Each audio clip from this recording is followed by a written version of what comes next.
বাংলা উৎসবের দেশ হিসেবে পরিচিত। রামনবমী সবে শেষ হয়েছে আর এখন সবাই গাজন উৎসবে ব্যস্ত। আজ ভগবান শিবের উৎসব নীল ষষ্ঠী। নীল ষষ্ঠীতে ভগবান নীলকণ্ঠের পুজো করা হয় সারা বাংলা জুড়ে। সেই সাথে আসানসোল এবং পশ্চিম বর্ধমান জেলায় এই উৎসব মহা ধুমধাম করে পালিত হয়। আসানসোলে বিখ্যাত চন্দ্রচূড় মন্দিরেও প্রতি বছর মহা ধুমধাম করে এই উৎসব পালন করা হয়। মন্দির কমিটির সদস্য পল্টু রায় বলেন যে প্রতি বছর নীলষষ্ঠী উপলক্ষে চন্দ্রচূড় মন্দিরে ভক্তদের ভিড় জমে। ভক্তরা আজ ভোর 4টা থেকে মন্দিরে আসতে শুরু করেছেন। আগামীকাল ভোর 4টা পর্যন্ত তাদের আগমন অব্যাহত থাকবে।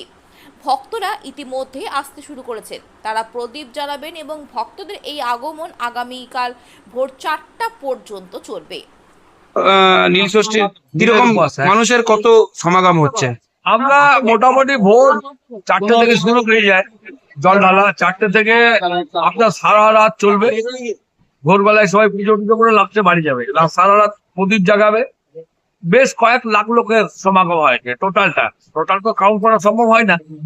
তো মোটামুটি ভোর 5টা থেকে বা 4টা থেকে শুরু হয়ে আগামীকাল ভোর 4টে পর্যন্ত চলবে। সারা রাত ধরে লোক আসা যাওয়া করবে। এবারে মোটামুটি লাখখানেক লোক সবসময় লোক হয়, প্রতিবার বেড়েই চলে। কোথা থেকে কোন জায়গা থেকে লোক আসে? কোথা থেকে সারাউন্ডিং আপনি ঝাড়খণ্ড, বিহার আর ওয়েস্ট বেঙ্গল অনেক। আমি এখানে অ্যানাউন্সমেন্ট করছিলাম, মিদনাপুর থেকে এসছেন, পুরুলিয়া থেকে এসছেন, ঝাড়খণ্ড থেকে এসছে অনেক, প্রচুর লোক। ঝাড়খণ্ড এরিয়া সামনাসামনি ধরুন। এইদিকে আপনার নলা ডাবর, এইদিকে আপনার মাইথন, তারপর নিরসা, চিতকুন্ডা, এদিকে পানবেলিয়া, পুরুলিয়া, রঘুনাথপুর, অনেক রানীগঞ্জ, মন্ডল, খাগড়া, এগুলো তো আসছেই আসছে। ঠিক আছে, মানে অনেকটা এরিয়া কভার হয়। আপনার নাম? আমার নাম পল্টু রায়। কি পোস্টে আছেন এখানে মন্দিরে? মন্দির একজন